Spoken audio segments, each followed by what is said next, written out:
বাঁশপাতা শুটকি রান্না করার জন্য এখানে আমি শুটকিগুলোকে কেটে ধুয়ে পরিষ্কার করে নিয়েছি। এইবার তেলের মধ্যে আমি প্রথমে শুটকিটাকে দিয়ে দিচ্ছি। তো এই যে শুটকি এবার সুন্দর করে একটু ভেজে নিব। প্রথমে ভেজে নিলে শুটকির একটা গন্ধ তো এমনিই থাকে, তারপরেও একটু মানে খেতে ভালো লাগে আর কি। এটা ভাজা হয়ে যাওয়ার পরে এর মধ্যে আমি দিলাম একটু বেশি করে পেঁয়াজ, মরিচ। এরপর আমি একে একে সব মশলাগুলো দিয়ে নিব।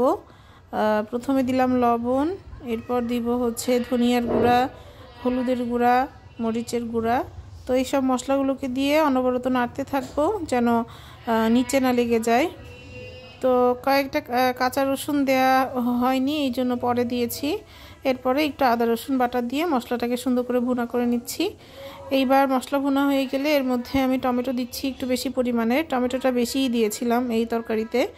এরপর একটু পানি দিয়ে রেস্টে রেখেছিলাম। তারপরে ঝোল শুকিয়ে এলে ধনেপাতা দিয়ে নাড়াচাড়া করে তরকারিটাকে নামিয়ে নিব। তৈরি হয়ে গেল সুস্বাদু বাঁশপাতার শুটকি। Thank you.